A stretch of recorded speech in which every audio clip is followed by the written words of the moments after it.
Yes, my people, welcome back to another episode of Where's My Podcast. And today we're joined by a very special guest. We're joined by my guy, Galanacci, the creator, the founder of the eponymous brand, Galanacci. Bro, thank you so much for coming, bro. Thank I'm you gonna try for to shake having your hand me. underneath the mic. Yeah, Come on. connection. I Yes. like it. Bro, so obviously you are an avid listener of the podcast. Thank you so much for that. So you know how each episode starts. And obviously, at the beginning of every episode, I basically just share why you, the guest, are in the chair, innit? And bro, honestly, with you, I don't even know where to start, bro. First of all, I am a huge admirer of you, bro. Like, you're so flipping talented, and the man that will attest to that. Like, when we see your content, your designs, everything, we're like, bruv, this guy is like a machine, fam. This guy is just special. Do you know what I'm saying? So to be sitting in front of you is like, it's an honor for me, bro. Honestly, like, I can't wait to have this conversation. And I've been saying that to you in the DMs, bro. We've been chatting about this for a minute. So that's the first reason. Also, obviously, speaking about the brand Galanacci, the meaning is such a powerful meaning. And, you know, being a pioneer of greatness, I kind of want to understand why that's the meaning of your brand. You know what I'm saying? Because often with brand meanings, they should be personal. And with a very strong message like that, I reckon there's a story behind why it's like that. Do you know what I'm saying? And bro, just overall, the content you're putting out, the strength of your brand, the talent you have, like there's just so many things we could talk about. And I feel like we're going to have a great conversation. And I just remembered one thing that I wanted to say as well. As I said before, you're an avid listener of the podcast. And I wanted to give you the opportunity to be able to come and watch yourself on the podcast. Do you get what I'm saying? Because obviously you watch every episode, but now you're gonna be able to watch yourself. You feel me? You know what I'm saying? That's gonna be a bit trippy for you still. But honestly, bro, thank you so much for coming, man. Nah, man, I appreciate just being here, man. Because I fuck with the vision, man. Love, broski, love. You bought into it early as well. Yeah, man. very, You know, when you're running a community, you're running a platform, whatever it is, like you feel connected to the early adopters. You know what I'm saying? I feel like for now, like we're locked in. You feel me? Hell yeah. So again, being an avid listener, you know that my first question is always, what was your upbringing like? What was your background? Where would you say like your fashion journey kind of started? So dope. Well, take it away. Let's take it all the way back to Philippines then. Yeah. So like I think the very first kind of memories is like I was 5 years old. Philippines, I was born in Manila. So I was there until like I was 7. But my early kind of like memories of being there is like when I was like 5 years old. And I used to already start drawing. So I was drawing like Mike Wazowski from the Monsters Inc. Yeah. And then during that time, my mom was actually here in the UK working as a nurse. So who was you living with then? My dad. So they were doing that. And he would send those drawings to my mom, like writes a little letter behind, like, oh, it looks exactly like what he copied from, and then he would send it up to my mom. So then I was like, oh, that's cool, man. Like my art is like traveling all the way to like London, and I'm all the way in Manila. What, so even as a 5-year-old, you were already thinking like, wow, like. No, but no, that's me like reflecting back. Okay. But obviously back then I was just drawing because like, but then I knew my dad was gonna send it to my mom, but I don't think I really knew like, oh, she's all the way in the UK type of thing. I was just drawing.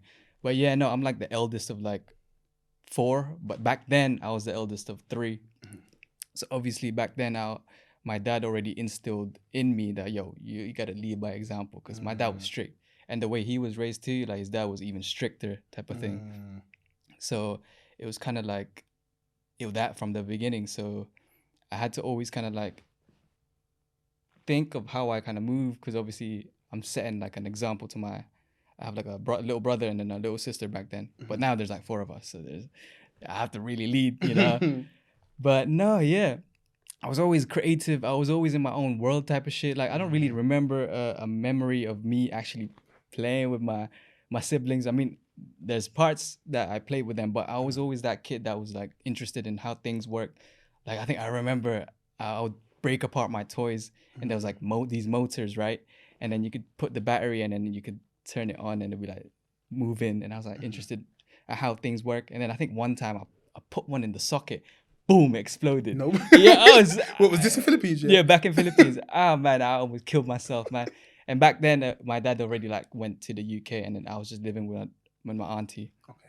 Yeah, man. Yeah, that was silly, man. But I was just that guy. I was very interested in how things work from a very young age. Like I would even tear up my dad's car collection because I wanted to like see how shit works and stuff.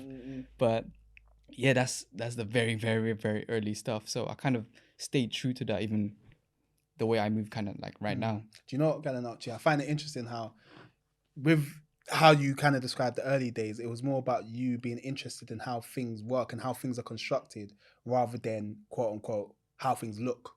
Because obviously when it comes to fashion, it's like the things you see. When you're growing up in Philippines, did you remember feeling like, oh wow, look how that looks, this color and all of these things, or you weren't really interested in stuff like that at that time? I don't know. Like as a kid, I was just like, I was there. I was just enjoying the whatever was there and stuff.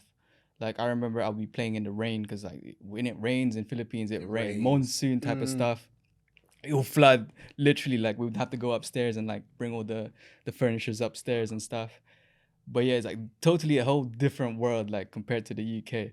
So there's that kind of like parallel of like experiencing like basically a third world country and then coming to the UK, which is basically a first world. But yeah, no, that's an interesting point that you pointed out. So how old were you when you moved here? I was 7. Okay. Yeah. And where did you move? You moved to London? Yeah, moved to London. It was like in Hounslow. Okay. Yeah, so I went to school around there. Oh yeah, for real. I went to Heston Primary School. Yeah, Heston Primary School. But did you go secondary school in Hounslow as well? No. It was like in Sunbury. Okay. Feltham area. Okay, calm. So obviously when you moved to London, like what was that like? That must have been like, what the hell is this? I didn't know how to speak English, man. I probably only knew how to say hello. But literally man, I remember being first day of school, my dad was like, oh, he was looking back at us like he looked so sad, like he didn't want to, like I didn't want to be there type of thing. And then they were like feeling emotional because we're leaving on the first day of school. And then I remember that first day, all the immigrants were in one table. Yeah. Portuguese, Polish, but we didn't know how to speak English. And some of those guys are still my friends now. And yeah, it's just funny, man, because we were just there in our own kind of like table at the very front because we didn't know how to speak English. And then we had like our own like extra kind of curricular stuff that teaches like English, like reading. It was like a fuzzbuzz book. I don't know if you guys can remember that from primary school. It was like these fluffy characters and stuff. But yeah, it was like primary school was a long way away from yeah. But that's where I kind of picked up English. But I didn't know how to speak English one bit.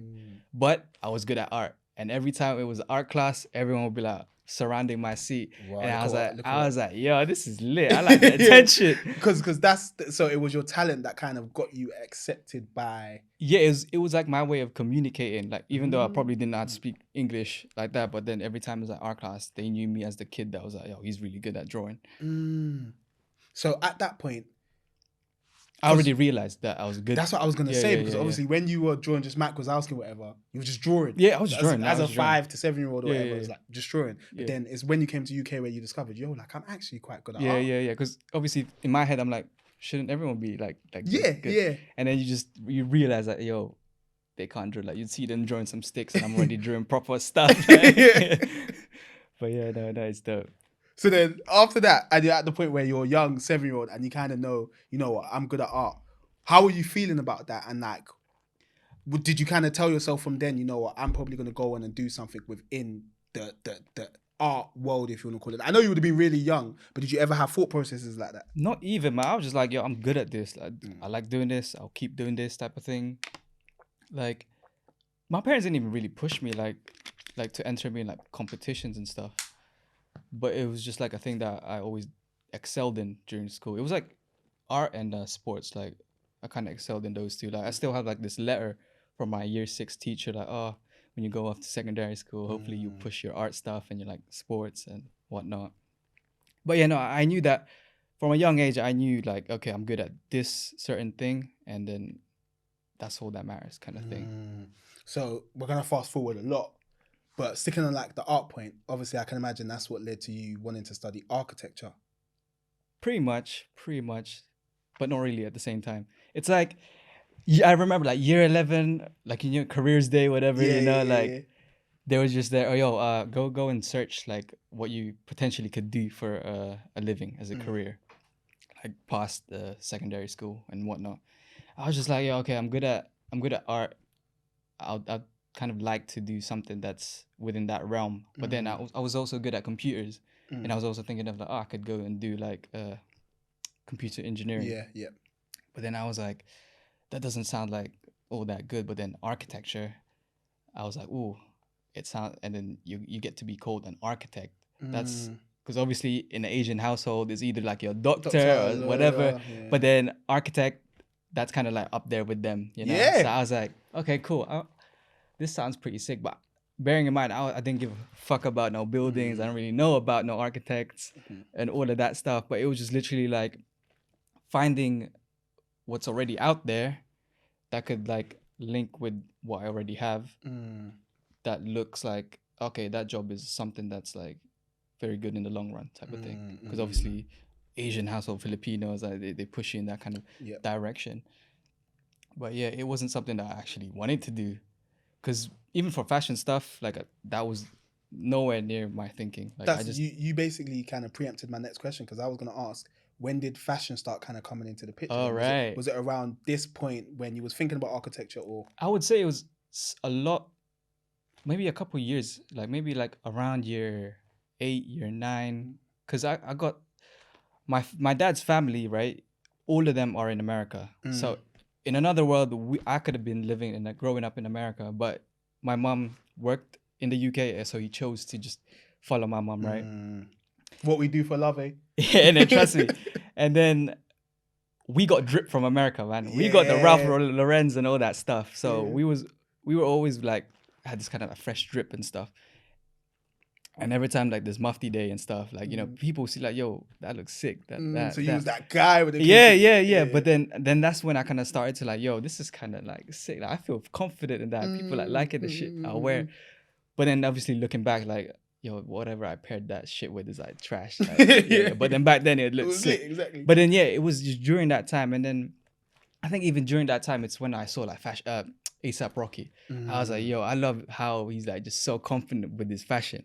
And then that's when I kind of like, yo, let me actually put together actual outfits and like think more into it. Like I'll literally stand in front of the mirror and literally piece up just the outfits, looks and stuff like that with the stuff that I have, and really think about it before wearing it for Mufti Day and stuff like that, because it gave me that confidence, because I was a shy kid, still am. I can imagine. Obviously, you haven't come from a different country. Yeah. But yeah, fashion was like a way for me it gave me confidence, like to kind of just be out there and just like walk around, because if you know you're fly, you don't need to worry about anything. Yeah. So like you dress good, feel good type of thing.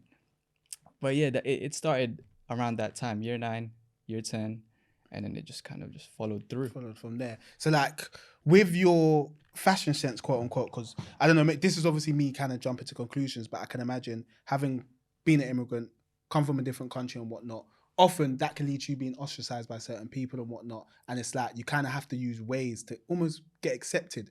And I feel like one of the first ways you kind of got accepted was through your art. Would you say through the way you dressed, was that potentially another way that people kind of started to gravitate towards you? Because secondary school's a whole different ballgame in comparison to primary school. No, actually, I didn't dress like the people that around me. I wasn't into that UK stuff at all, like tracksuits, all of that. You'll never see me with that stuff. Like, I'm sorry, because it's just I was exposed to the American stuff so much. Why do you think you gravitated towards the American stuff and not the British stuff? I don't even know. Like, it may be because my cousins, my dad's family was on that side.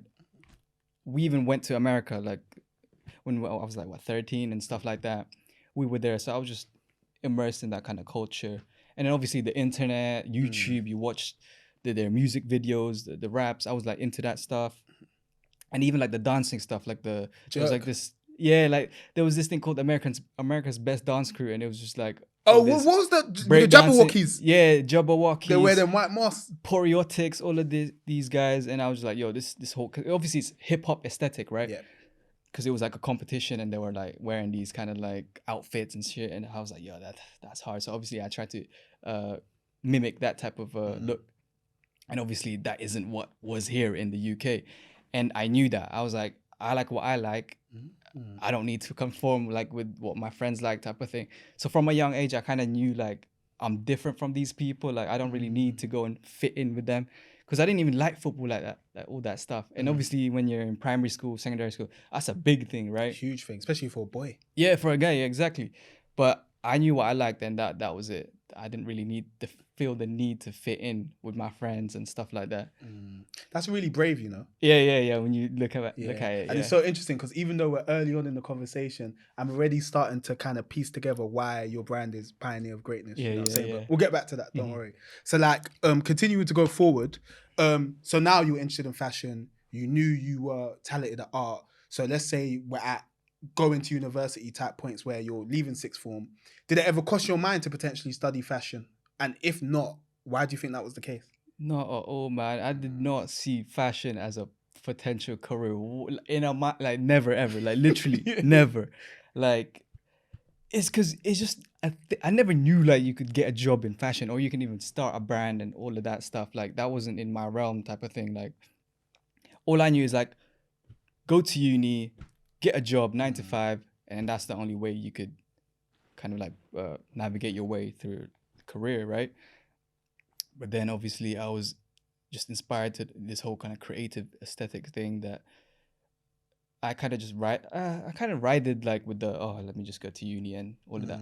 Because before even going to uni, I failed year 12. I failed year 12. I repeat year 12.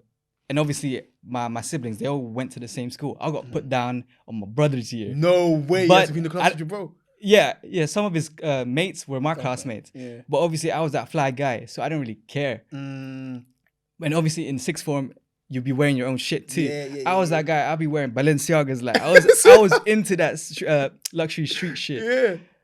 Yeah, but it was silly. Like looking back, like you spending £350 on a fucking shoe and all of that. But no, but back then I was really into my fashion stuff. Like, because obviously you get to wear your own shit now, like in school. And I was just known as that guy that just dresses really nice. Because whatever other people was wearing, it just wasn't the thing that I vibed with. But yeah, it was around that area that I really pushed my kind of like fashion style and all of that. I experimented and all of that. But in terms of like going back to your question of thinking like fashion as a career, it was just architecture. And even with architecture, I wasn't even really like into it like that. I already knew that I was like good enough to just like coast through it type of thing from the beginning. But I actually wanted to get into a London uni, which was UCL, to study architecture. I wanted to be in the best uni. If I'm going to architecture, I need to be in the top uni, because that's just how like my thing works.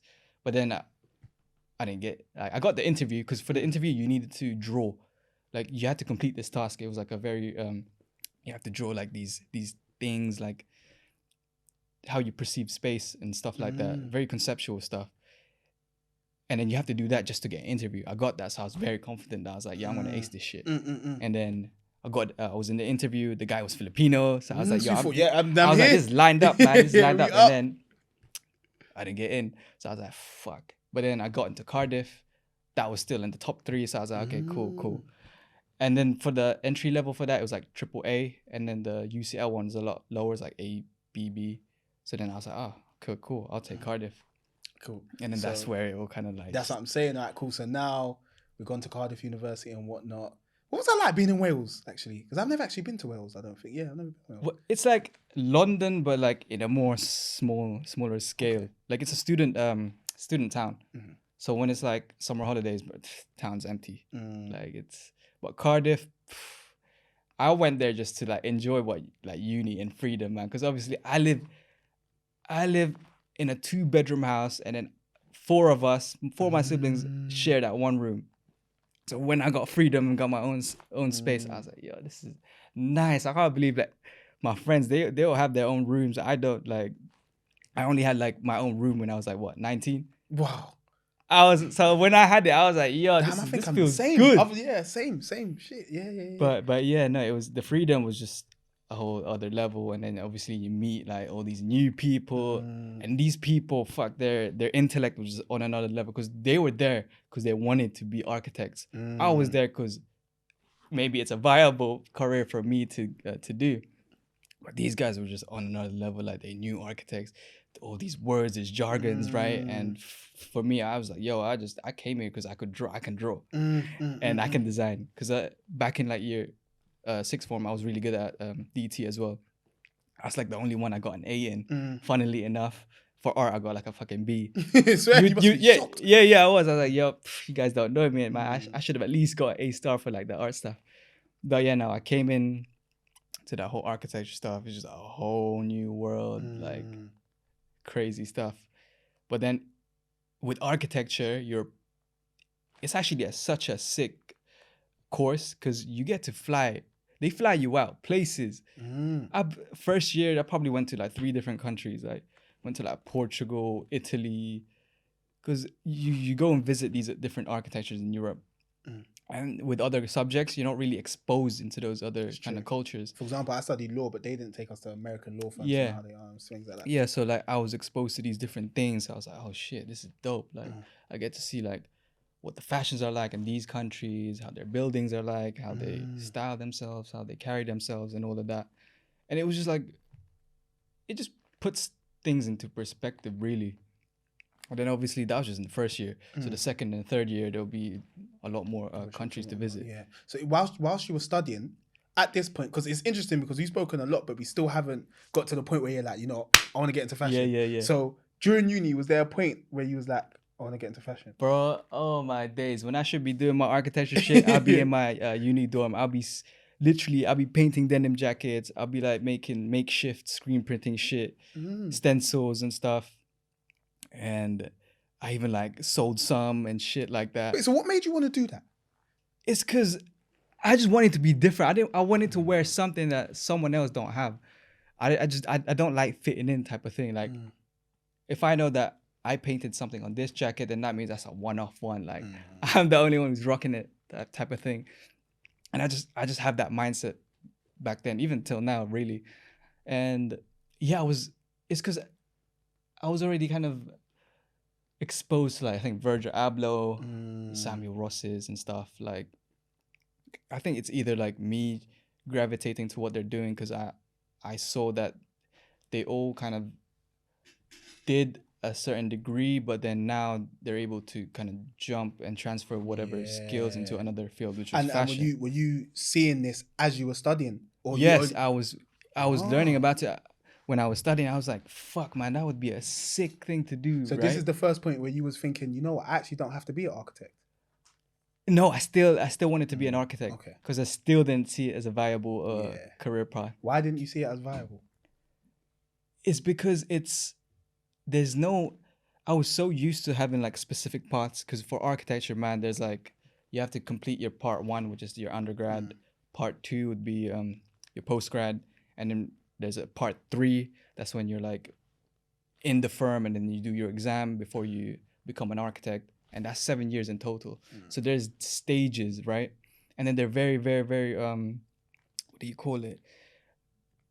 There's just a lot of details with it.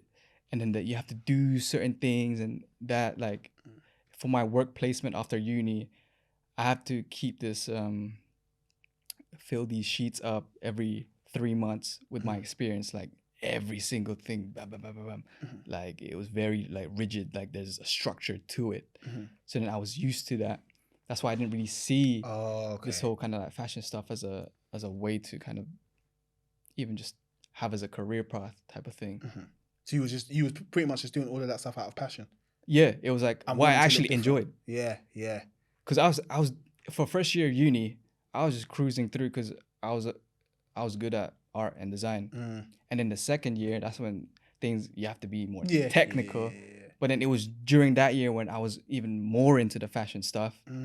So instead of actually doing the architecture shit, I was doing the fashion stuff. Like we started up a brand in uni. It was like with my friend, and then it was called 1 to 100. So it was architecture inspired. So 1 to 100 is the scale of like buildings and stuff.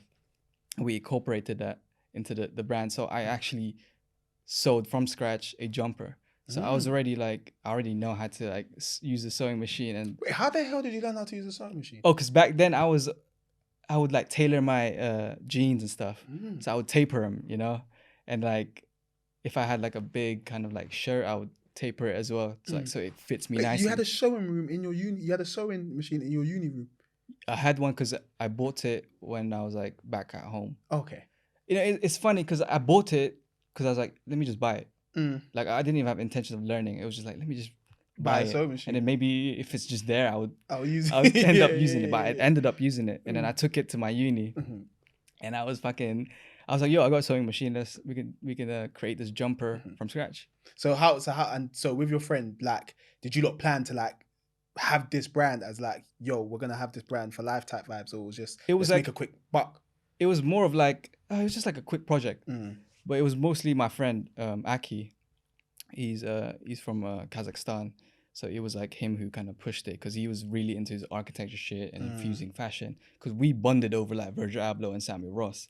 So that's like, it was like in second year that it really kind of like got really deep. Like, oh man, fuck, you know what these guys are doing is so sick. Like, we like just looked up to them, even though we're doing architecture, because we just vibed with the way they think, the way they kind of like express their ideas into their palettes, like through fashion. Because we were both like fly guys, like we were into our fashion stuff, and we bonded through that. But yeah, it's just funny that the things that I'm doing now is the things that I was imagining back then. So like, I wished I was like, oh, I wish I was doing what Samuel Ross and Virgil stuff was doing, but now I'm fucking living and it. back then, you just, as you said, because you were so in the thick of architecture, you just thought you couldn't. I couldn't, because obviously I had to pass this fucking uni. Yep. I had to get the grades, whatever, all of that stuff.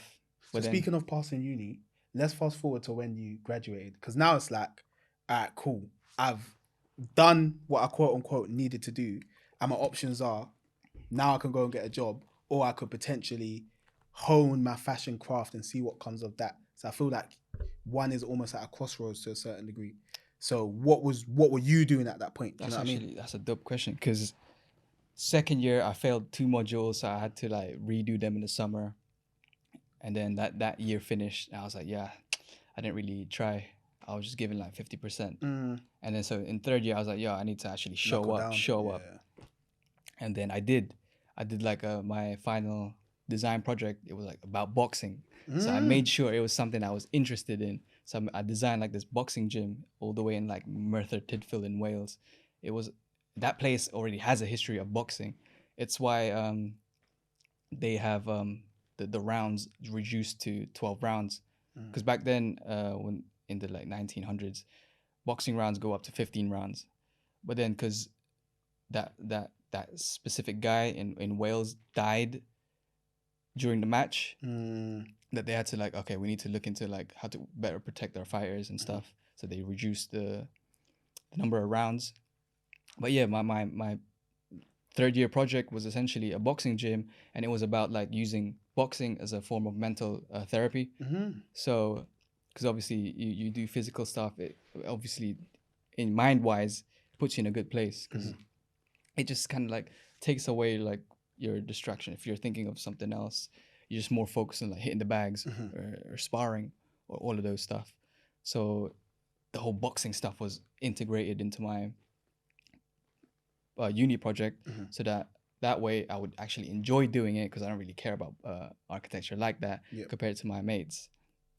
And then I did it, cool. But then I graduated with a 2.2, and I was still like, what the fuck? I didn't even get a 2.1. So then I was pissed. I was like, okay, let me try and ace this portfolio so I can start applying, so I can get a job ASAP. Within a month, I got a job. So I was like, okay, cool. Like, here's my comeback type of thing. Like, even though I got a 2.2, I got a job in a month, and that's not normal, especially for architecture. Hell yeah, especially my friends got like firsts. Yeah, you know, they were still I was looking. the first one who got a job. They were like, how the fuck did you get a job first when we got like first? But I was just like, I was on it. So if I want to turn the switch, I will turn the switch, and it shows. Sorry to cut you, Galanacci, yeah, but I find that so interesting in terms of the fact that for your whole life you knew you were talented and whatnot, and you went to a certain institution, and that institution kind of not necessarily didn't see the value of your type of talent, but the way you're talented and the way you create didn't align with how they think you should have created. And I think that's an important thing to mention, because as a creative or somebody within fashion, you can often feel judged by the fact that maybe your clothing or whatever, your brand isn't featured in Vogue, or it's not featured here, or it's not featured there. But it's so important for people to understand that, yo, that's just their perception of what good looks like. That's their perception of what a first is. Do you know what I'm saying? So it's so important to like not necessarily seek validation from institution, and just understand that, yo, I know I'm talented, I know I'm creative, and the fact that you were able to get a job straight after that goes to show that how much can you really read into the fact that you got a 2-2 at uni. Do you know what I'm saying? So I just wanted to mention that. That's why I was like, that 2-2 doesn't define me. That's why I went ham, got the job. I was like, yeah, I'm literally here now in the office, the architect office in London, where there's people who probably have 2-1s first. Yo, I got here with a 2-2, but I went ham with the portfolio, and it showed. But the funny thing is, right, I got the job and all of that, and then I still wanted to be an architect. I was like, now I got the job, I can still push this. I can become an architect. I literally had this action plan all the way until 2027 of becoming an architect. So like once I do my kind of like 1-year placement, I'm gonna do apply to UCL, try and get in again, you know. And then from there, I would like work at Foster and Partners with this guy called Narinder, because he was like pioneering he was there for like 20 years. He was like the youngest associate in that firm, and he was very good at drawing. So I was like, I needed like a mentor to learn from type of thing, because he was very, very good at drawing, and that's all he does in that architecture firm. So that was like my action plan to like execute in 2020, up until 2027. So I'm just that guy who really plans their stuff, but then you start to realize that things don't really go to plan. But so then cool, so we're still at the point where you're working within what you thought you were going to work in. So then when did you know what I'm going to start a brand? Oh my God. Do you know what I'm saying? It wasn't even about I didn't want to start a brand like that. I just realized, yo, this is not the environment I see myself in. Like it was towards the end of my 1-year placement, and this is around the time when COVID was about to drop, you know, because I was already like working from home half of the time, because of the COVID stuff. But then when I was in the office, like it was my dream to work in the office in London. And then you got there. And when I got there, I was like, fuck, like I was looking around, and then I'm like, I don't see myself like this guy working 10 years in the architecture firm. Like it wasn't, your creativity is held back dramatically, because the things that I was seeing them do, you'd be either working on a toilet, because obviously that's the thing that they give like a part 1 or even like a part 2 type of thing. Like you don't get to conceptualize these kind of like designs that's like for the architect type of thing. And I didn't like that, and I just didn't see myself in architecture. I was like, this ain't especially the 9 to 5 life. I was like, this ain't for me, man. So then once you had that understanding, it was like, what, I'm gonna start making clothes? No, I didn't even know what to do. I just gave myself some time. I was like, I need to reconnect with my artistic side, because obviously that whole year I didn't really create anything, but I got into my art stuff. It was like around the time was it BLM, Black Lives Matter. So I was like, oh, I had this like old diary. I wanted to like sketch stuff, but the people that I like are obviously black. So like the ASAP Rockies, the Muhammad Ali's, the Mike Tyson's. So I was like, oh, let me get back to drawing and let me sketch these people that I'm kind of like interested in. And during that time was the BLM. So, okay, I was like, let me just draw all these people. And then I did that every single day type of thing. And it was like, I wanted to fill this old diary that I had. So each page has a portrait. So there's like 245 portraits. And I finished that in like 2021. So it took me about a year to fill up. So that's how I got reconnected to my artistic side. So it wasn't even about fashion or anything like that. Galanacci wasn't even there. It was called just Galanacci Arts. Okay. Galanacci wasn't even a brand like that. It was just an alias, like an artistic alias for me. So it's like a word play between my surname Galan and then the Italian mathematician Fibonacci. Oh, okay. Oh, and I just combined those two. People say that, is it Gucci? Nah, it's not, because I was watching like Prison Break. And that the guy was like an architect, and he painted like the prison floor plan on his back, and then they mentioned Fibonacci, which is like closely related to the natural golden number. So it's like the number that kind of like determines how things are shaped. So, you know, like how a snail has the spiral. So that's like the Fibonacci sequence type of thing. And I just liked that word. So I just combined it with my surname. And it turned out to be a word that I can use for my Instagram as well. A one word. Because obviously back then it was like, when you get a one word username, it's like you look legit type of thing. Yeah. So that was the reason why I got the Galanacci thing. And I just kind of ride it with that. I was like, yeah, this sounds sick. Let me use this as like a artistic alias. So during that 1 year, I was just getting back to my art stuff.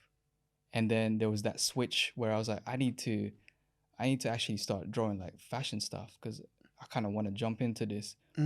So I need to use what I'm already good at and kind of find, it was just a gut instinct, like intuition. I was like, let me draw some illustrations like from A Cold Wall, because I wanted to get Samuel Ross's attention, because obviously I was already like into his practice and stuff, A Cold Wall, what he's building. I was like, man, let me actually try and like work for this guy, but I need to get his attention first.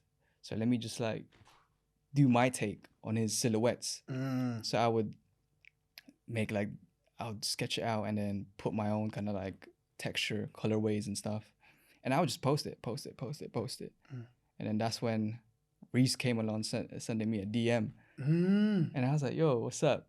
And then he's like, I like your work with this fashion illustration. I was like, yo, I've been actually trying to look for someone to help out, even like someone who's just starting up in fashion. So I could actually just get my foot in the door type of thing and learn from it. And that's kind of where the whole fashion that is so started. much. I did not know that, you know. No, so it's crazy. That's crazy. So Reese Boa is shout out Reese, by the way, is pretty much one of the main reasons as to why he actually kind of started a brand, if you want to put it that. Because at first, obviously, you were saying you just wanted to you know, work with Samuel Ross, yeah. But then Reese Boa was like your entry point into fashion almost. Yeah, but the funny thing is, the reason why I was like, oh, Reese, he was in the Samuel Ross kind of Converse thing, mentorship thing. So I was like, oh shit, so there's a link. Because I was like, okay, cool, maybe if I work with Reese, maybe I could go and like work for Samuel Ross in the long run, whatever. But I just kind of went with the flow. And that's where it began. But even that stage, I didn't really want to start a brand type of thing. I just let it flow type of thing. Do you know, Galanacci, I find that so interesting though, because I feel like there's been so many points you could have said, you know what, I'm going to start a brand. Yeah, I know, you exactly. Get it? Because it's like, you were talented, you feel me? And a lot of people start off by just having a logo on a t-shirt. Yeah. And not to say they're not good at art, quote unquote, but some people might just put a word or something. Whereas you could draw. Once you know how to draw, you can learn how to graphic design. Once you learn how to graphic design, you can learn how to put a design onto a t-shirt. Do you know what I'm saying? So you kind of had everything there to kind of be like, you know, I'm going to start a brand or something. So I find it so interesting that you were just kind of letting it happen. You wasn't even thinking about it. I wasn't thinking. Like, graphic design was not my stronghold. Like, drawing, yes. That's why when I started Galanacci, like just the Instagram page, it was just like a font, Galanacci, and then the whole idea of like, I think it was the inception of Yeboah, the actual from Saint London to Yeboah. Obviously, I was working during that time with him. That when they kind of like him and Sash conceptualized the new brand. And obviously he was sending me these documents. I was just reading through. I was like, oh shit, okay, cool. So this is how it's like. This is how you... This what goes into a brand. Yeah, into like starting up a brand, what the meaning behind it and stuff. Because obviously Yebo and then they're helping others. I was like, oh shit, what can I do that's similar, that's kind of like tailored to what I actually kind of care about. And I was like, okay, cool. Let me use Galanacci. And during this time, I was really listening to Nipsey Hussle. And it was a Hustle and Motivate. That song really stood out to me. So then I was like, let me do like a little play on this create and motivate. So that was like the main kind of like starting slogan for Galanacci, create and motivate. And then I just let it happen. And then gradually it just turned into like pioneers of greatness. Yeah. Pioneering greatness type of thing. And it fits in well because the way I set up Galanacci is that it's about self-discovery. So literally my journey from the beginning is about self-discovery and then being exposed to boxing, right? And I grew up on Manny Pacquiao. So coming into the UK, young age, my dad would be watching his fights. I'll be there watching it too. So I was exposed to boxing at a young age. And it was just during those times where I'm like, oh shit, like everyone knows Manny Pacquiao. So every time he wins, I was happy because obviously Filipino pride, isn't it?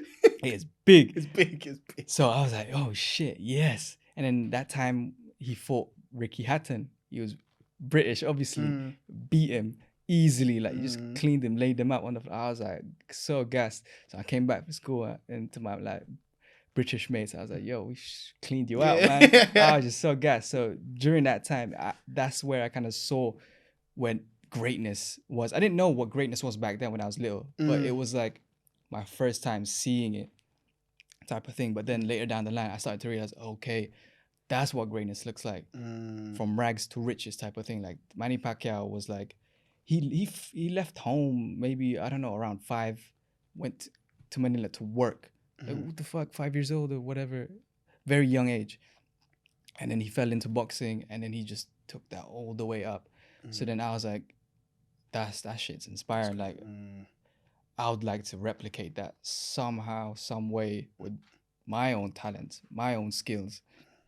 That's where I started to like research greatness further. Like during the time where I was with Yaboa, conceptualizing that stuff. Because obviously you're exposed to how Reese moved and stuff like that. So then I was just, whatever I was learning, I was applying it straight away. I was applying that shit straight. I wasn't going to wait like, I'll apply it after 1 year's passed. I was applying that because obviously I knew that you learn quick if you apply it, what you learn straight away. So then I always said to myself, Galanacci just got fast forwarded basically in terms of like conceptualizing what it is, because I learned from Yaboa and how they moved and applied it straight away. What would you say were the main things you learned whilst working with Yaboa, with Reese? When I first saw it, it had the meaning, right? He explained the meaning, and it was really kind of like tailored to his personal experience, right? So I was like, oh, I really like that. Like, I've never really seen things like in fashion that it's super tailored to his personal experience. So I was like, oh, I didn't know you could actually do that. So then I was like, cool. So then I started to get ideas from my own stuff. And then, yeah, I was just like, fuck it. I think it's time. Let me do my own stuff, build it whilst I'm learning from Reese and the whole team. What I realized was branding is a strong, very, very important thing. Because back then, I'm not good at graphic design. So it's only recent that I pushed it. Because for me, I'm like a sponge. I could learn very quick.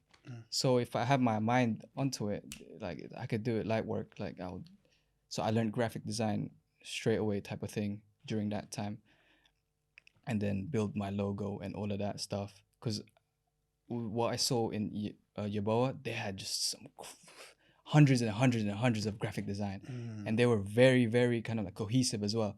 So I was like, when I saw one kind of like graphic design, I was like, yep, that's a Yaboa. So then I was like, I need to replicate that so that the whole kind of like Galanacci aesthetics in terms of graphic designs would be that cohesive. So then I started kind of like slowly building on the back end of things. So you was already thinking, yeah, I want to make my brand instantly recognizable. Yeah.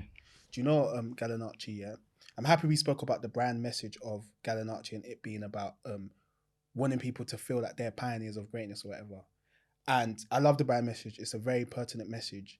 My question is, why? So not necessarily what the message is, because you basically told us, but why did you want to make people feel like that? Because you acknowledge that you learned what greatness was through Manny Pacquiao and whatnot, but why through the medium of fashion do you want to make people feel like they can also be a pioneer of greatness? Because clothing is like the most intimate object that a person has, because you wear it on you. You wear it on you. You wear it outside. you have a big graphic design, people see it, and then if they like it, like, oh, what's that? But yeah, it's an intimate object, right? And I see it as a art form, obviously, because even like the way you tailor, like from scratch, someone had to make it, right, by hand, and then obviously someone had to design it first also, and then someone had to design whatever graphics that was on it too. So it's very close related to art, and it's also closely related to us because it's a way for us to like form of self-expression. So like whatever kind of like clothes you decide to wear kind of expresses who you are and what you kind of represent. Yep. But yeah. Because I find that so interesting, because I'm always like, when I see brands like yours that have such a pertinent, almost like big / universal message, I always want to interrogate why somebody decides to take on a mantle like that. Okay. Do you get what I mean? Because I feel like when you decide to give your brand that sort of message, it's like, it's not to say it's pressure, but it's like, it's a difficult story to tell through the medium of clothing. Do you know what I'm saying? But do you know what? I think this is a good segue to talk about the poem. Yes, the greatness poem. Yeah, the greatness poem, because I think that's flipping wavy. Because I think, not to say what I just mentioned may have been like an initial struggle, but thinking, how can I make somebody feel like a pioneer of greatness through them wearing something? I think maybe that thought process is what led you to say, you know what, let me write this poem and then I'm going to put it on a t-shirt and people are going to walk around feeling great. Do you know what I mean? So what was like the process of making that poem and then making that t-shirt? And was that your first piece, by the way? That was the first piece. Wow. Yeah. Tell me about that. So even like just to backtrack a bit, since I was young, I always knew I was like destined for something big type of thing. Like it was in the back of my mind, like I feel it, I can feel it. So yeah, intuition, I can feel that I'm destined to be something more than what I already am. So like through architecture, through all that, I was searching to the point where when I arrived to fashion, I was like, and saw like what Virgil was doing, I was like, okay, yo, this is it. So when I started it, I was like, okay, cool. This is it. This is what I'm going to do. Nothing else. There's no plan B. This is plan A. I'm going to make it work. That's that. Then that's where like the poem comes in. So before I even like conceptualized the brand, I knew I wanted it to have a meaning from the get-go. Because man, there's enough clothing brands, there's enough all the clothes in the world, but how many actually have deep meaning? Like from the best ones have the deep meanings, to be fair. From initial conception, like they really thought about, okay, this brand will mean something. But usually brands just start off like, oh, we just want to like rep our crew type of stuff. Yeah. But yeah, I wanted it to have a meaning. So I wrote this poem. It was meant to be just like a manifesto, because I was watching all like Samuel Ross's interviews, Virgil Abloh's interviews, and they were just talking about, oh, you should like write a manifesto, starting a brand. So I just listened, applied it, ended up writing a poem about greatness, because I was just so big into it, interested. Yeah. And basically the way I framed it is, whoever reads it, it would feel like it's them that's in that story.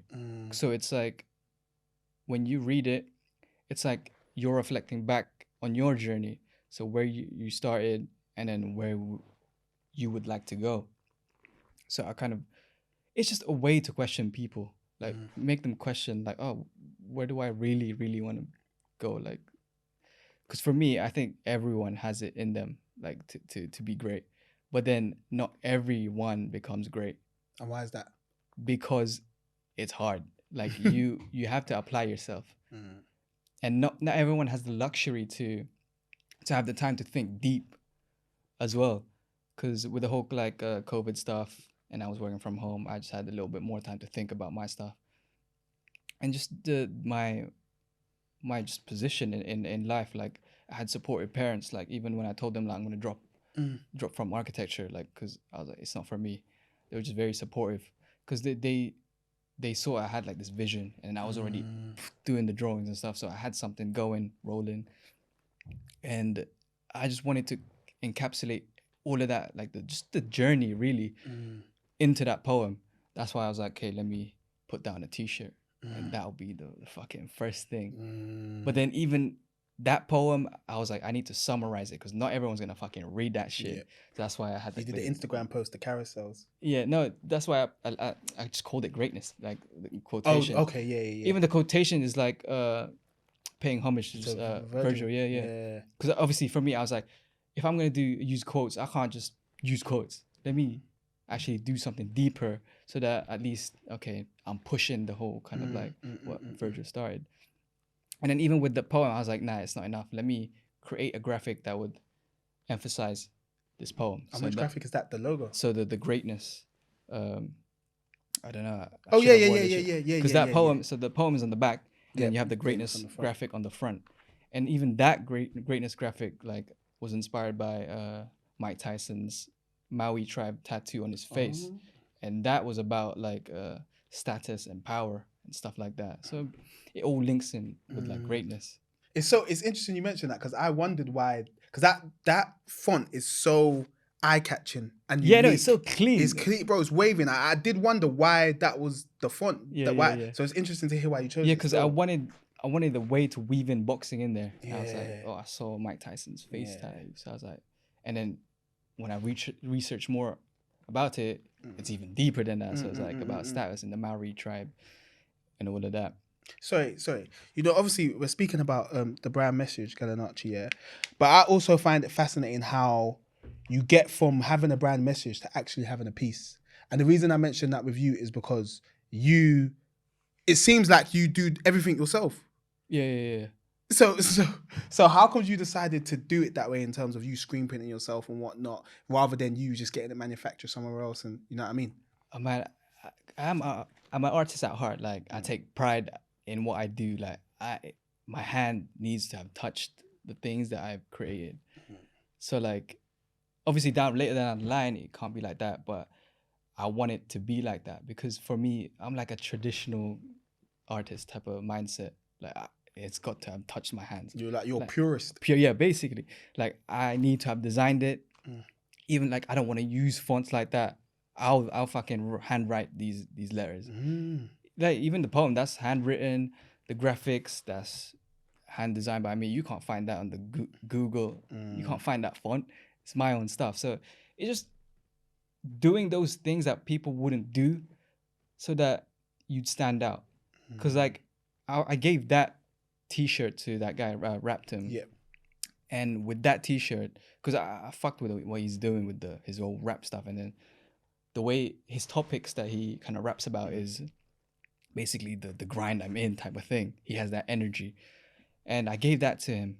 And then someone actually saw that and we're like, yo, that looks sick. Why don't you get that guy who designed that tee to design your logo? Wow.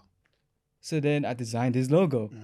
And that's when I realized if you actually put in that much effort into the things that you design and you put out there, people will see it. And then people would come back to you like, yo, and it can turn into opportunities. And I've seen that quite a bit already with that first t-shirt that I released. Yeah, you've actually seen like tangible outcomes. Yeah. It wasn't even about like, he was just wearing it and then someone said, that looks nice. How did that feel? I was like, yo, the little details that I kind of, the efforts that I put in, it paid off basically. But I knew that it will pay off because you don't see that shit around because I made it from scratch. So it was always gonna stand out. Yeah. Like in a place where everyone's getting the same references from the same fucking pool. Yeah. I'm like, yo, I'll go to the other one. Like, if not, I'll dig a fucking thing and create my own pool of references. But that's just how I kind of like think and move. So when would you say was the point where you realized, you know what, like, I have a brand? Was it when you sold your first top? Like, when was it? When I first sold my first top, I was like, yo, this is crazy. Because it was £55. For someone, I dropped it for £55. I knew my value, like, from the get-go. I was like, I put a lot of effort in this. This won't be a cheap kind of thing. So I sourced some blank tees from like Portugal and then got that screen printed from a local screen printing guy. It's like a small business. So only to keep it kind of local type of thing. But then once I got sales, I sold like 10 tees. In your first drop? Yeah. And that's how many teas I had available. So you literally sold out? Yeah, sold out, and it was £55 each. I was like, yo, this is something. What the fuck? If I could sell a tea for £55 from the get-go, then there's something. So then whatever I got from that money, I then put it back into the company so that on the next drop, I can have 20 teas. And I just kind of moved in that way. But then there was a point where I bought like 40, and I was like, yo, it's hard to move. I can't shift these. This is hard to move. So then that's when I was like, okay, this is a brand now. Like I have to problem solve. Like I like problem solving. That's why I was like, okay, cool. Let me try and figure out how to actually move with this and push these things out. But yeah, when it was during that time, I was like, okay, there's a viable thing. Like if I just keep going and going and going, it's gonna get somewhere. So at this point, were you like, cool, I never have to do architecture again? Yes, but then at the same time, I realized the skills that I learned in architecture was the skills I'm using for things. Because like we had to move a certain way, so we had to like learn some like all these what do you call it, softwares. So I'm very I can do 3D, I can do 2D. So basically, I have all these tools to just conceptualize anything I want. That's why in my head I'm like, yo, I'm cool, I'm chill. Like I could really push this brand because most people probably can't even draw, so they'll hire people. But then I'm able to do that. Most people can't really do model in 3D, but I can do that. So then I'm just like, what's stopping me from pushing this all the way? Like nothing really. So you got to understand like what your strengths are basically, and really lean into them. Forget about the weaknesses. You know what, Galanacci, yeah? Considering how creative you are and how skilled you are creatively, I think it's good that the conversation kind of focused on that as well. But obviously when you're running a brand, it's important to be a business person as well.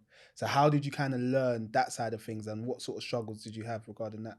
I like to learn from people like Jay-Z, Nipsey Hussle. I just peep how they started, how they're very, very, very, forget about like how, like when they're already popping. I looked at like how they started. Like Jay-Z selling his things from his boot, his discs. Nipsey Hussle doing like something similar, like in Crenshaw, he's selling his mixtapes or whatever. So is that? So I was like, cool. They had all these phases.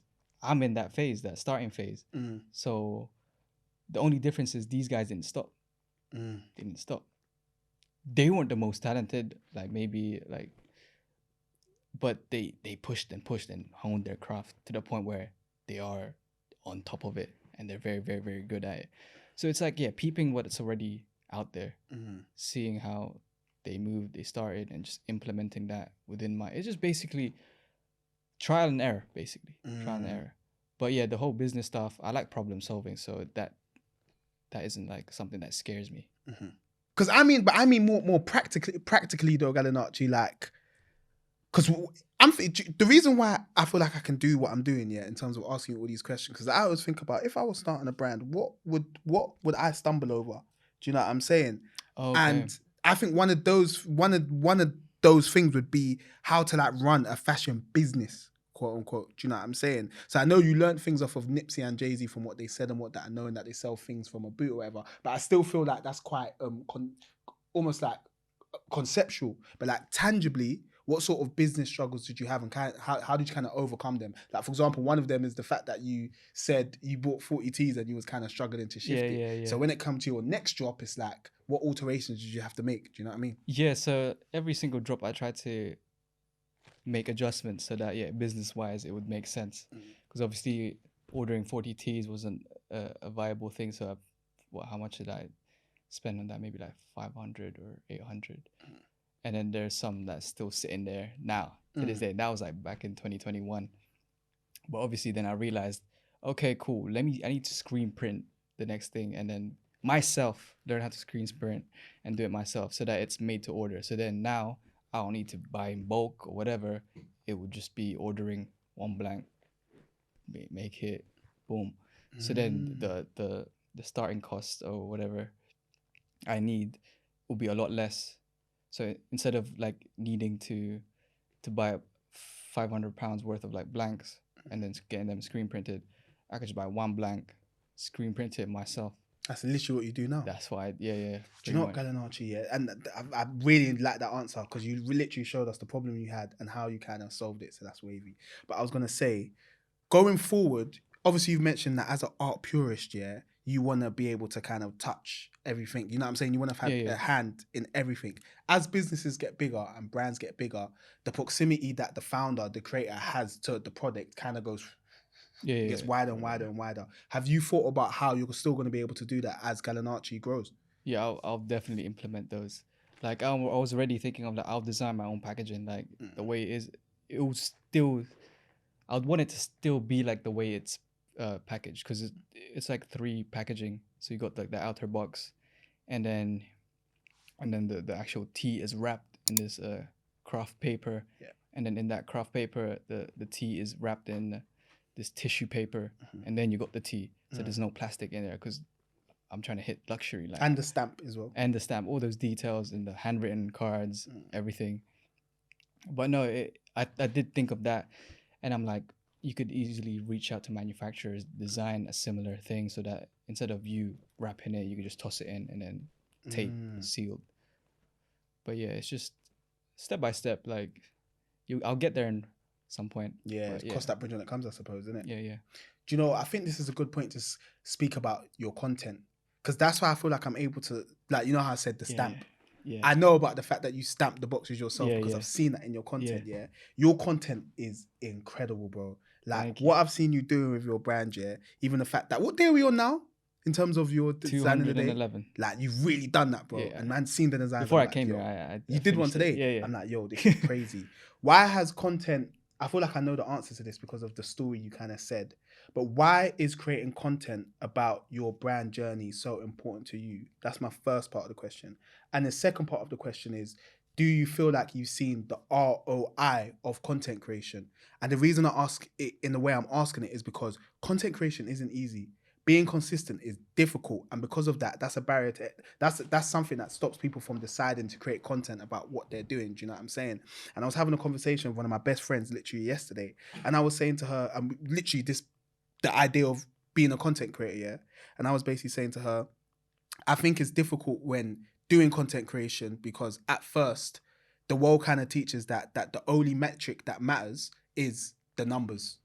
So unless your TikTok is getting 15,000 likes, then it don't mean nothing. Do you know what I'm saying? But I'm always like, if I had that mindset, I would have packed this in a long time ago. But my mindset is how I kind of measure our ROI is the impact it's having in different places and in real life. Do you know what I'm saying? So yeah, how do you kind of measure the ROI of your content, and why is content creation so important to you?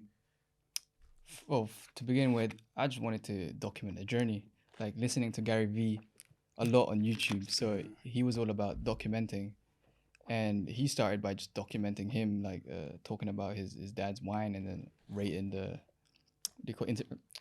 rating the wines. And I was like, cool, I could do that. Like, let me just document the journey. Like, it would be sick too when I'm like older to look back and see how far I've come. And then obviously my future kids will be able to see that too. Like, oh shit, our dad's fucking consistent, man. Look at him, he's still posting to this day, type of thing. to this day. But no, for me, I'm a perfectionist, right? So it's hard for me to post content that I'm like, it's not up to par. But then the way I see it is like, I'll get another go tomorrow, I'll improve it then. And then 200 days later, you'll see how far I've improved, even just for the, what do you call it, the 365 series. So designing a look every single day for 365 days. So from the very, very start and then till now, there's a vast improvement. Like, I wasn't even thinking hard about it. It's just the nature of it. You do it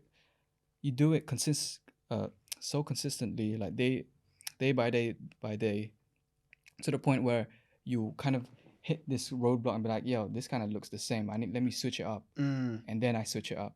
So it's like you're innovating throughout. Yeah, basically. So then I just get to see the development, the improvement. And then that also kind of, I'm embodying the meaning of the brand, because it's all about the self-discovery of one's greatness. And before even being able to like, I want to have this as my slogan, I need to live it. I need to live by it. And the best way to do it is to show people. So like, don't be about it. I mean, don't talk about it, be about it. So that's how I kind of go with it. So if I can't be the forefront of it, and if I can't show that I'm about it, then why are you doing it? Big facts. So that's how I approach it. So like, even though I'm a perfectionist, I kind of like flipped it in a way where, okay, I'll just improve on the next day, then the next day, then the next day. Maybe in a year's time, and that will be something that I'll be like, okay, yeah, now it's up to par. But then the, what do you call it? The goalpost keeps getting moved further and further, obviously. So even now that I see the huge improvement, even just like production, the way I draw it's like the proportions are a lot cleaner. The even like the branding for Galanacci. So through that whole 365 exercise, I created a brand identity for Galanacci, and then I bring the people watching into that journey too, and also show that this is one way for you to market your brand. Like if you can draw, market it that way, because what I find is it's hard to market your brand because you have a drop here and there, and then you use the content on that to push your brand. We've heard a lot of designers say what you're saying now. That, yeah. But I was like, fuck it, let me do a series, 365 series, and that will be my way of pushing my brand every single day. Like I can't think of any brand that has a 1 year marketing campaign. And I mean, from the start, it wasn't like clean type of thing, but it embodies the brand's message. So I didn't really care. So then now we're in day 211. It just keeps getting better and better. And then the whole kind of like, I'm starting to find my actual aesthetic for the brand. Because if you lay out all the looks, you'll be like, okay, yep, that's the style for Galanacci. That's a Galanacci. And then there's certain branding elements that you'll be like, yep, that's a Galanacci.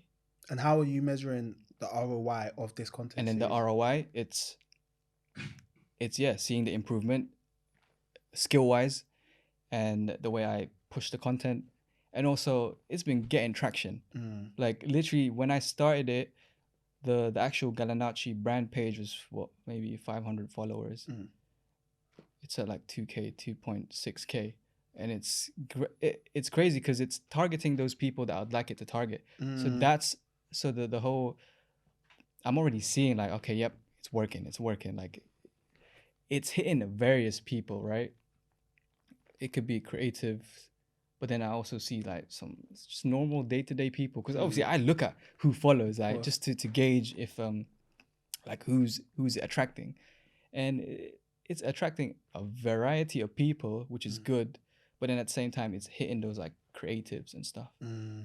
Because I wanted to show like, okay, like if you're good at this and that, you could do it, like approach it day by day type of thing.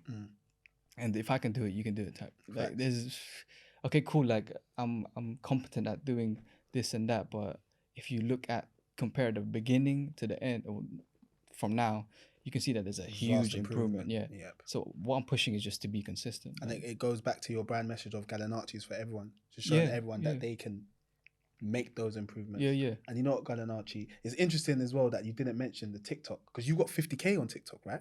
Oh, that was from the drawing stuff, the portraits and the old diary. Oh yeah. Because it was getting traction. Like one went viral and then it got 50K followings. So but when you actually think about it, those followings don't matter, man. Because the way it works is you post something on TikTok, those followers don't really count. You get like a fresh slate type of thing. So it has to be about the content. So it needs to be good, like captivating. People want to watch it. I really liked your answer to my question about the ROI thing, and I like how you positioned it as, first of all, the improvement that you made is the ROI.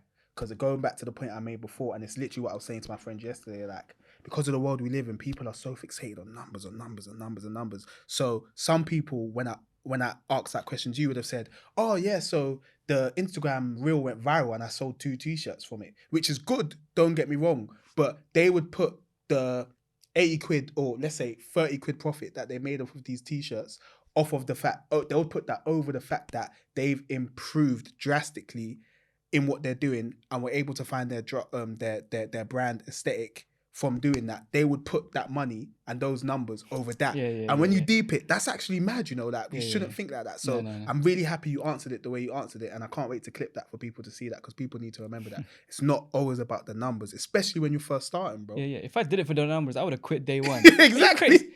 Like literally, like there'll be days where you get 20 likes, 5 likes. I'm doing it to improve.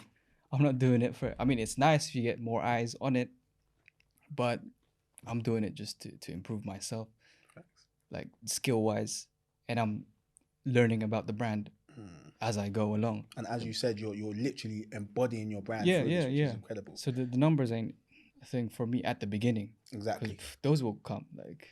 Facts. And speaking of the brand message again, human wear. Yes. We need to talk about this. So yeah, human wear. What is it? So basically, I needed to embody pioneering, like pioneers of greatness. So if I'm not here to push what's already been laid out by like Virgil, Samuel Ross, then why am I doing it? So obviously, in order to innovate a certain industry, you've got to do something that's just kind of crazy. Like I'm literally saying I'm creating a new category in luxury Sorry fashion. to pause you, Galanacci, but I know you think in boxing terms, So could you give me an example of like a boxer that we would know that has kind of innovated styles of boxing? Oh, that's actually a good question. Not to throw you off, but I just Yeah. I would say like Floyd Mayweather, the whole Philly shell, kind of like shoulder roll, hit and not get hit. So he was successful with that. A lot of people try to mimic that. Some can do it, some can't. But yeah, you just need, I don't know, for me, it's like if you're doing something you're passionate about and you're not there to push the bar higher, you're there just to have fun. Like I'm not here to kind of like be that. I want to be able to push it further, because then that's where the innovation happens. That's where kind of like you open different realms. It's like how Virgil Abloh opened up streetwear into the luxury space. But for me, I'm building on top of what Virgil has already done with the streetwear, and kind of, because obviously streetwear is about the environment, right? It shows like the communities, the subcultures, and when you wear a certain clothing, you'll be like, yep, he's hip hop. This guy is this and that. So it kind of puts you in a category of a subculture. But where I'm coming in with the whole human wear stuff, the way I approach it is it's a luxury for me to even have the time and kind of like passion to go and create this from the very beginning, like the whole term of human wear. So that I was like, streetwear in itself can be more than it is, right? So human wear is basically, instead of, it's in the word, like human wear. Instead of the environment, you're focusing on the actual person itself. So I want the clothes in itself to be a catalyst, right? For you to think like, okay, let me be something greater. Like I could be great, right? Because not everyone gets to think like that, right? Facts. So if I have a brand that pushes this type of, even if I get to question, like make you question, like, okay, what could I be kind of like great at? What could I actually pursue? But not everyone thinks like that, and I know that. So whoever it attracts, then great.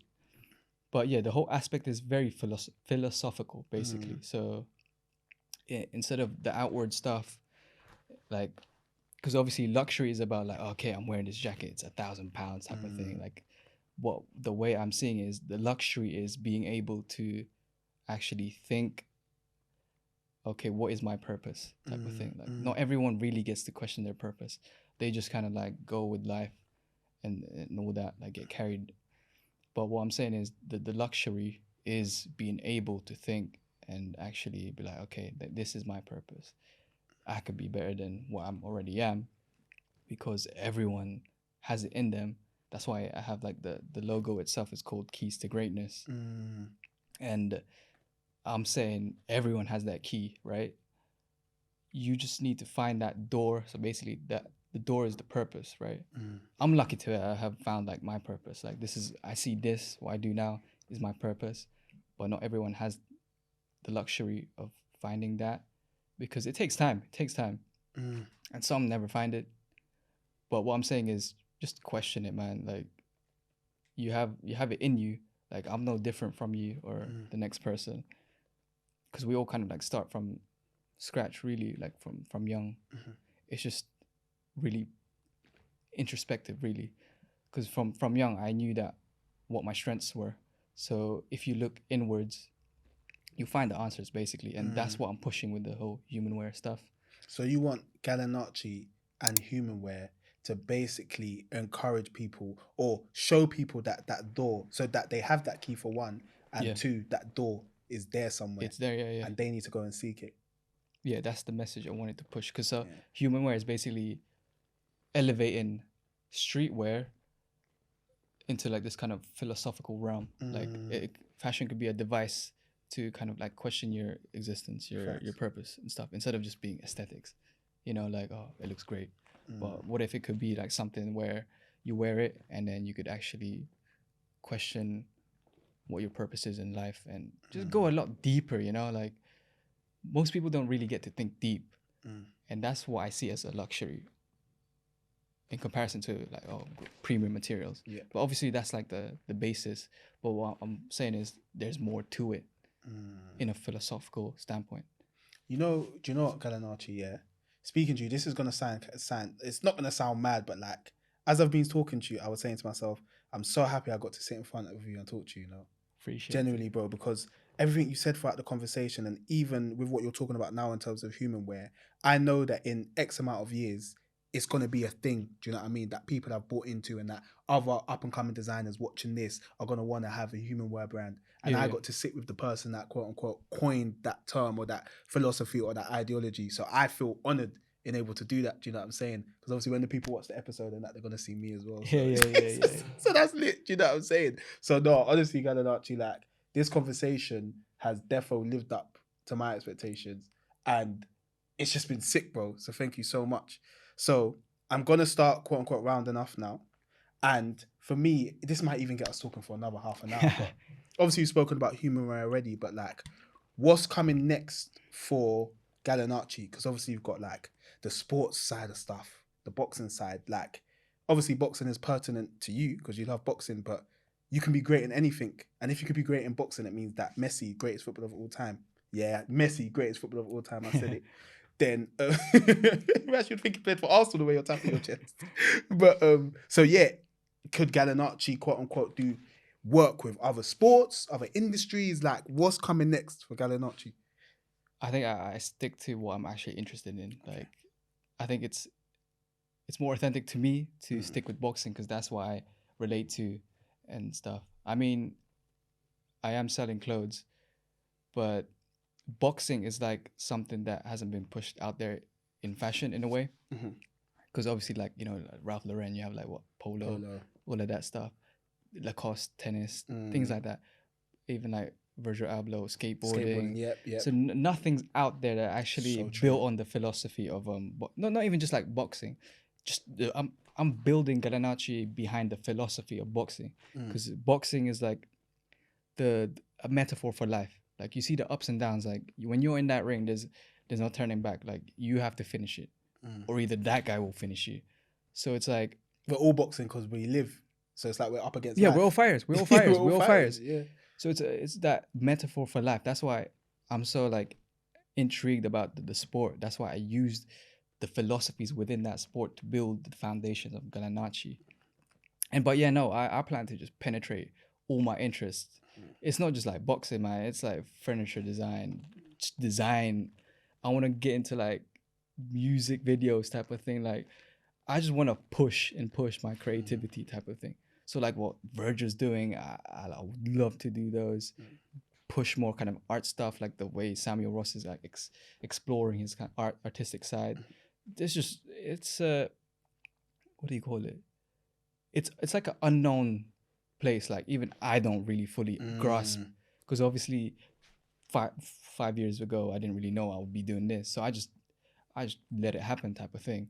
Push and push and push. But it's pushing towards my interests and what's like what feels authentic to me. Do you know what, Galanacci? I've got 2 more questions, and the second question that I ask will be like the last question. Yeah. So you know what question that is. Yeah. But throughout the conversation, what I've loved about it most is how important your personal interests are to you and how important your passions are to you. And it may sound silly me saying this, but it's like the reason I position it the way I position it is because so much of us are actually passionate about stuff, but we kind of choose not to do anything with it or around it because of, I don't know, maybe it's a lack of access to it or it's a lack of hunger. It's many things, you know what I'm saying? But for me, I feel like everything you've been passionate about, everything you care about, you've decided to do something around it, do you know what I'm saying?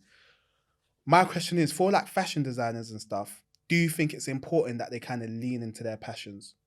And how do fashion designers kind of find out what's personal to them? Because I think that's another issue as well. And the reason I think that's an issue is because we see so much at the moment. So somebody that's decided to start a brand, instead of them looking within, they say, you know, I've seen this brand, this has done well, so I'm gonna copy it. Do you know what I mean? So how do designers kind of go about finding out what actually means something to them? I think most people, they try to replicate the result. Fuck the result. Like, replicate the process, because that's where you learn about yourself. That's kind of like where you develop the values for your brand and all of that. Like for me, like I started Galanacci with no logo. I just knew that I wanted to turn it into a brand, and I just let it happen step by step by step. Like there wasn't like a roadmap per se.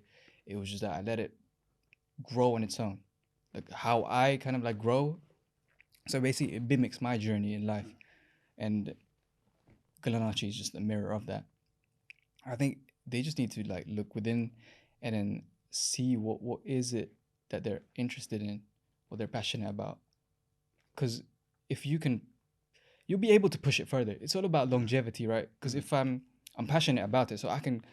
So if you compare me to someone who isn't passionate about it, then they won't be able to take it further than I can. I'm passionate about it, so I'll take it all the way.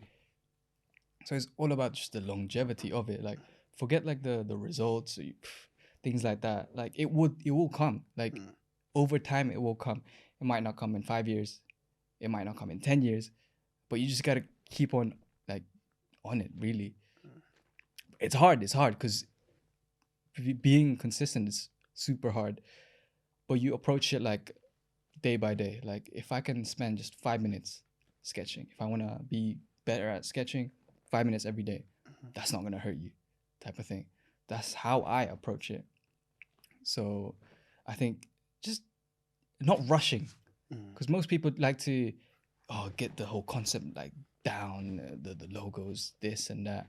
Just take your time, man. If it takes a year, it takes a year. If it takes 2 years to just conceptualize your values for your brand and the way the branding identity, then let it be. Like, just, what's the rush, man? Like, we're gonna live up to like 90 years old and more. Like, and you know what they say, you can't rush greatness. Exactly. You can't rush greatness. Yeah, no, for real, man. I really enjoyed the answer because that's something that not even just fashion, quote unquote, people or designers can learn from. Because even with us running this platform, like when we first started, we thought we had all the ideas. We thought we knew exactly what we wanted to do, but in reality, we didn't. We knew F all. You get it? Yeah, no, and it's now 3 years down the line where it's like we're finally kind of understanding what we can do with this, where we can take it. Do you know what I'm saying? But even still, we know there's more things that could come with it and whatever. So we're not trying to rush where we think Where's My TV could end up. Do you know what I'm saying? So I learned a lot here in that. So thank you. But Galanacci, my brother, fantastic conversation. Thank you. Thank you so much. You know what the last question is going to be. Of course. So yeah, so you probably thought about this before and that. And don't choose one. I feel like you've got a few things to say. So say however much you want. But what would be your main pieces of advice for the next generation of, you know, people that want to get into fashion, whether that be designers or whoever? So take it away.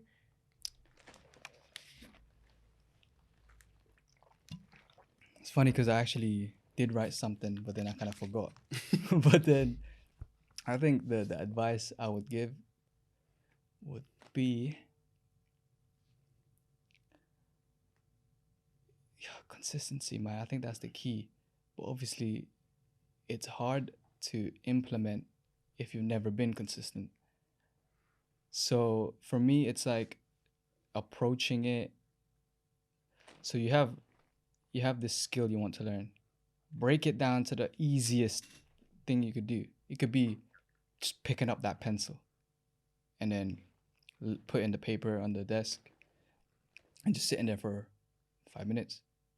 Break it down to the most kind of like manageable thing that you could do, that with the least resistance.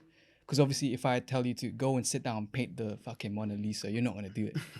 So you just break it down to small kind of like pieces that you could do daily, because then that's going to compound if you stay consistent in 1 year, 2 years, 3 years, 4 years.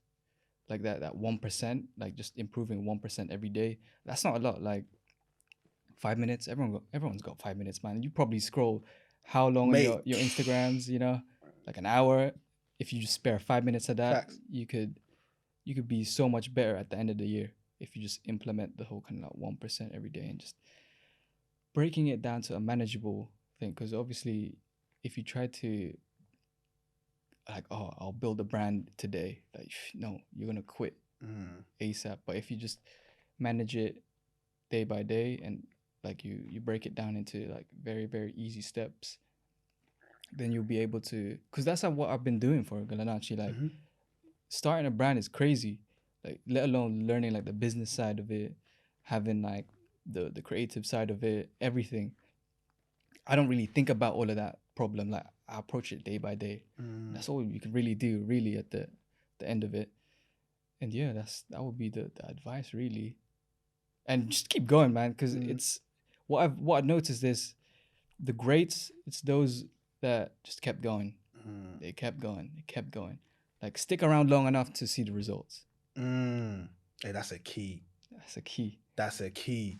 Yeah. Come on. Yeah, that's a key. Hey, Galanacci, my bro, thank you so much, bro. I can't lie, man. I'm so happy we finally made that happen, you know. How long were we talking for? That must have been 2 hours or something. No. Is it? That was perfect. Then. Yeah, perfect. Yeah, let's keep going now. Yeah, so Galanacci, again, thank you so much, bro. So now I just need you to look at the camera and basically tell people where to find you. You can find me at Galanacci, or you can find me at by.galanacci. So that's like my personal kind of like Instagram, but that's like, that goes with all my other social medias. Cool. And obviously, my people, you know where to find us, WMTV_LDN. Thank you for watching. Thank you for listening. And yeah, keep it locked. Thank you for watching another episode of Where's My Podcast. If you ever want to take in future episodes on the go, you can find us on Spotify and Apple Podcasts. Whilst you're there, please leave us a 5-star review. It would really help. And also, don't forget to follow us on our Instagram, WMTV_LDN, to keep up to date with the latest goings on in UK fashion. Keep it locked.